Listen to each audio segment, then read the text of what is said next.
I know in our last conversation we was talking about our goal setting process and all of that good stuff. Hmm.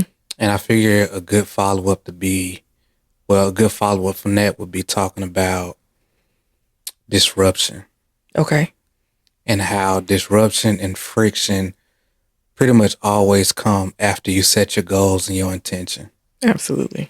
And so I know like right now, we're in these beginning phases of really like executing on some of the things that we're working toward. Hmm. And something I've been thinking about is like knowing when you get that much more intentional about what you're doing and what you're working on and stuff, Hmm. thinking about now proactively, how am I or how are we going to overcome those things that try to throw us off track as we're working towards, our goals. Hmm. So yeah, I've been thinking on that heavy lately. Yeah, I think we have a very fire track record of overcoming any type of resistance. Hmm.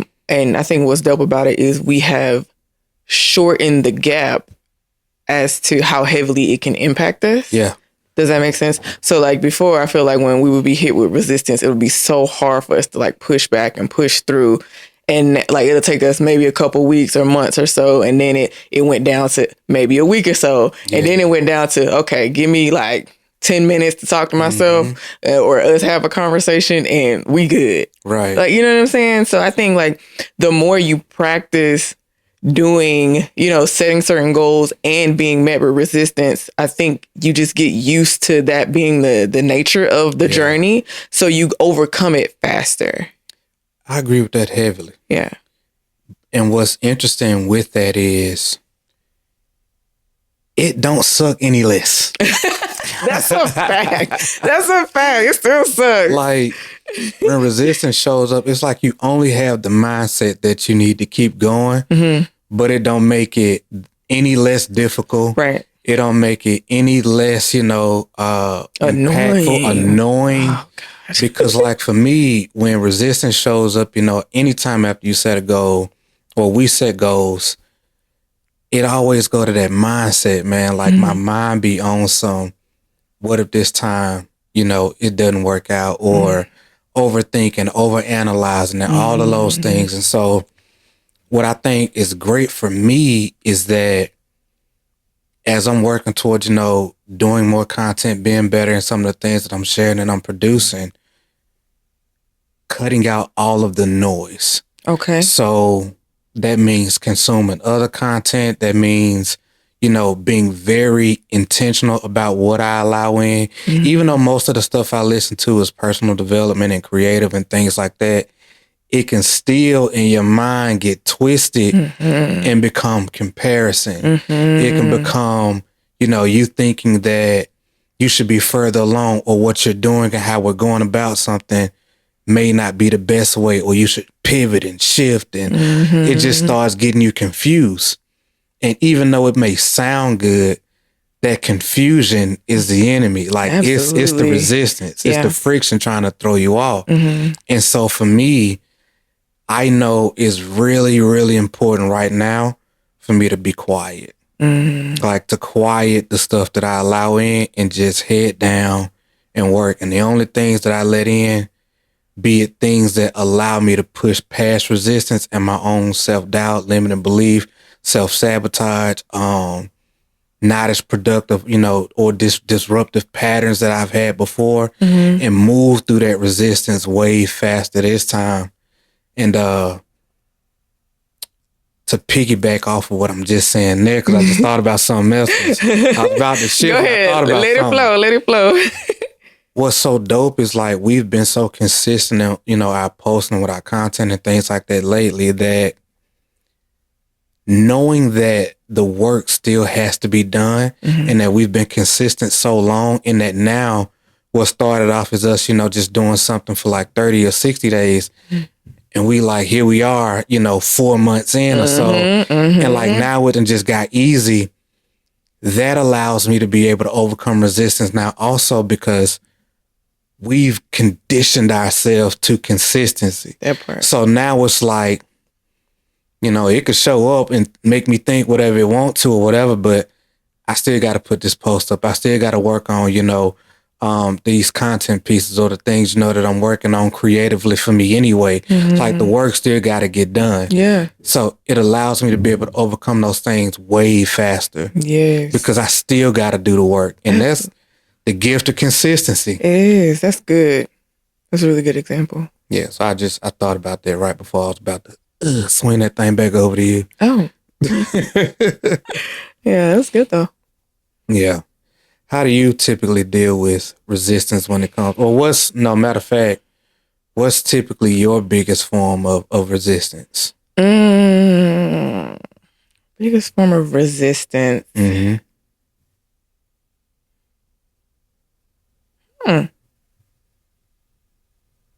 I feel like it comes to me from many different angles, honestly. Mm-hmm. But I would say my biggest level of resistance right now, or resistance thing right now, is like self-doubt. Mm-hmm. I think that kind of gets in the way of me doing the things that I want to do. Mm-hmm. So again, it's one of those mental battles, like you against you in your mind, trying to push yourself to do something that you may have never done before.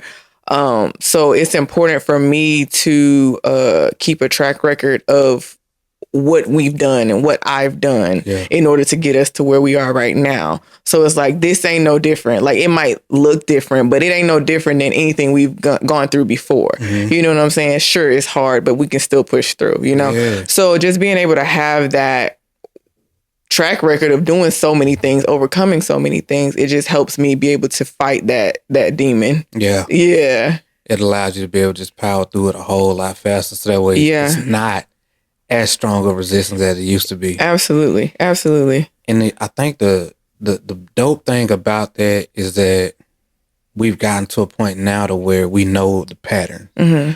You know, it's like when you set a goal, something's going to show up. It's like, man, when mothers be going on diets and different things like that, and the first thing that happen, somebody make some food or bring something around. Somebody having a barbecue. Invite you something. It's a damn potluck at work or something like that. Right. It's like every time you set your intention, something shows up. It's like that initial test, like, say, hey, like, do you actually want this thing? How serious are you about this? How serious are you about it? Yes. You know what I mean? And it's such a normal thing. But like now, we've gotten into this space, like you said, where we've gotten this track record of just powering through it to where we know that, you know, when these things show up, like me, I know I've told you plenty of times, like when I've started to get in my head, I'm like, all right, I'm going to do what I got to do today. And some days it's like, I might not be as creative or feeling as inspired or motivated, but I also know that I can lean on my disciplines and my consistencies and continue to do the thing. And like chunk this day up is like, hey, you know, it was just one of them days. Right. Like mentally, I wasn't there. Right. But the work still got done. Listen, it's far more painful to feel, how I'm trying to say this. It's less painful to do the work, but it's more painful to know that you didn't do the work. Mm-hmm. Like, you know what I'm saying? When you know you should have been doing it. For me, like, knowing, when we wrote our goals yesterday, was it yesterday? Whatever day. Yeah, yesterday, whatever day we wrote our goals, we made a template, and it was about, a part of it was to make it really, really painful, as like, if you don't change right now, if you stay exactly how you are right now, if nothing changes, if nothing changes, what would your life look like and all that stuff, and like how you would regret everything, you wouldn't be happy and all this stuff. I think even in that, it's like, I rather feel the difficulty of going through it. I rather feel the grunt work of that, because I know if I don't do it, how I talk to myself when I don't do it. Yeah. I know how like that self-doubt can really creep in even the more, the self-sabotage even the more. And then you start having like negative thoughts about yourself based on you knowing that you should have done the thing. Mm-hmm.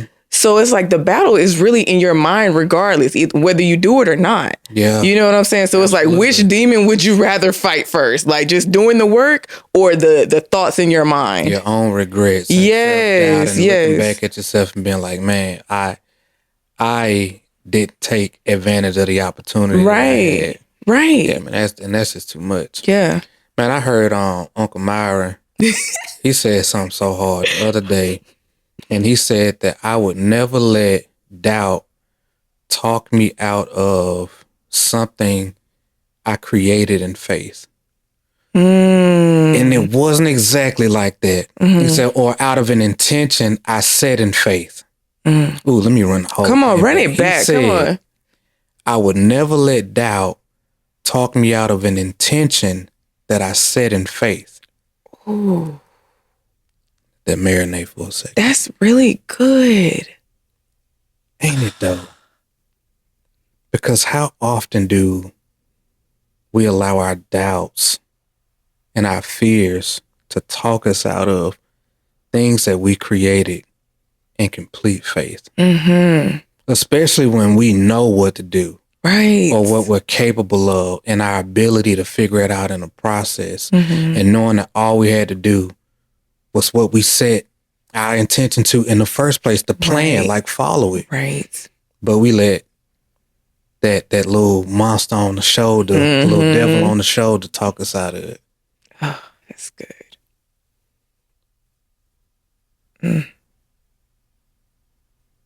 That's a beautiful quote. I'm gonna write that down. I need to listen to the episode. Honestly, it was just a clip. It was a clip. Yeah, ain't no telling, man, if that was coaching or you know actual video. I don't know, but man, when he said it, I was like, "Oh, hold up, let it simmer for a second. Let this sit there." I'm always so curious as to why and I might be taking this left, but why our doubts are so strong or so loud. I got an idea. Okay. I think it's because of the human condition, man. And what I mean by that is, even when we're kids, we don't take our word as seriously. We don't take the things that we say as seriously. And then we grow up and we become teenagers and adults and we don't take our words as seriously. And so, being the humans that we are, the imperfect creatures that we are, we make promises. We tell white lies. We say that we're going to do things that we end up not doing. And we don't think about it as being anything, but at the same time, it's creating a reputation that we have with ourselves. And so we think it means nothing until the time where it means everything. And so in those moments when we need the faith, we got this extensive like track record of lying ourselves. And we don't think about the individual lies, but we do know for sure that we've said things to ourselves before that we didn't come through with. We've said things before jokingly and lied to ourselves, lied to other people. And those things stay with us long after. Yeah. You know, we feel like we physically or mentally moved on from them. Like the seed planted there, like stays with you. Right. Until you get to a point later on in life, if you ever get to it, to where you learn how to like overcome that. But I think that's why doubt is like so strong in our minds, man, like and in our spirits. Like it just, because we don't take our word seriously early enough.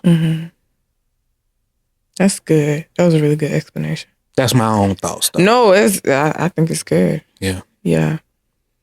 I think that's why we struggle with doubt. I think that's why so many of us struggle with confidence. It's like Uncle Myron said something else. He said, you've heard every lie you ever told yourself. I was literally going to say that. You've heard every single one. It's true. And again, we don't realize how important it is until the moments where we need our faith more than anything, or the moments where our doubts are so freaking loud. Right. And all we remember, man, is just all the times that we didn't come through. That's good. Yeah. And that is resistance. Yes. And we get to this point in our adulthood where we have to learn how to like overpower that. Yeah. And it's just, it's harder. But what ends up happening is you have to make up in your mind, raise your own standards, your own self-respect, and start to look at yourself as somebody who keeps their word. And you have to rebuild that track record of experiences to where you've kept your word to yourself, which is why self-awareness, self-respect, and keeping your word and not cheating and not doing all these things where you're lying to people and lying to yourself is why it's so important. And we don't think about it in the present. We always think about like, hey, that's future me's problem. You know what I mean? Like, I'll deal with that when I get to it. Not realizing the weight of everything that you've built in the past that you're carrying with you into that future. And we just don't take it seriously enough, man, until we start to build up those experiences over time to where we've kept our word to ourselves. And it takes longer than we expect. Right. Way longer than we expect. Yeah. That's good, baby. It's really good. I appreciate you, Boo. I appreciate you. Sometimes my words will word. Listen, your words word all the time. You were blessed with a gift of... I'm learning to get better with it, and I will. Yeah. Yeah. Yeah. And you have. You have. Thank you. Yeah. I take that. Yeah, I'm trying to teach myself, man, to speak slower. Well, I can tell, and it's working. Yeah. Yeah. I'm trying to teach myself that, and like to really let my thoughts come out like fully in my mind before I start to go off. Because I have moments where I misspeak, and it be just like, ugh, you just took all of everything you said before, like out of whatever that moment could have been. And just trying to get better, man. One day, one step at a time. Yeah, I love watching you practice. Thank you. Yeah. You don't be knowing when I'm practicing. You're always practicing. That's facts. I know. Anyway, she taking it somewhere else, man. But that's it, man. Like, talking about resistance, overcoming that resistance. Because anytime you set your goals and you set your intentions, like, something is coming. That test is coming. That thing that's trying to throw you off, snatch up your focus, whatever, like, it's coming. Absolutely. And it's not meant to break you or to tear you down. It's like that test. And you got to be willing to overcome it. And I think it's actually a gift if you change your perspective, because it gives you the opportunity to know that resistance can show up, friction can show up, like, and attempt to throw you off. And when you overcome it, it allows you to take on that identity of knowing that, like, hey, I can't be stopped when something tries to throw me off. Right. And that's the same energy you want to take into your personal goals, your marriage, because life is still going to be life. And anytime you set goals in your marriage, whatever it is, like, take that with you everywhere. Right. It's coming. Winter is coming. Something is trying to throw you off anytime you set your intentions, and you just got to be ready for it. So when it shows up, let it be a sign to keep going. Yeah. And you'll be so proud that you pushed through. Exactly. Like, so freaking proud. And that's what a transformation is. Yeah. How proud you are of yourself when you push through anyway. And all of that compounds on each other. And then you have more confidence. Then you can trust yourself more. Then you can... What are you doing? Yes. But yeah, you just build a better reputation with yourself when you start making those compound movements. Doing that thing over time. Over time. And when you look back at yourself, you be like, yeah, I'm this type of person. And it ain't a lie.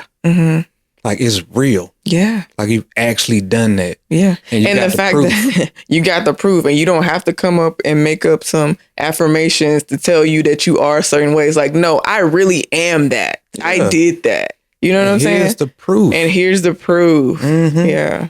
Yeah, like, you ain't got to be affirming stuff that ain't actually true. Like, you did it. Yeah, like, no, I can prove this. I am this type of person. And you don't become the type of person you desire to be by sitting over here, shouting affirmations. Like, you do it by becoming, by doing the work, and making it real. Yeah, man. So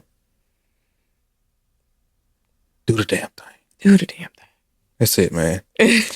Hey, we hope you guys have enjoyed this episode, because we definitely enjoyed making it. My name is John Tron. This is my beautiful queen, Adoria. And we are one dope couple. And until next time, family, peace and love.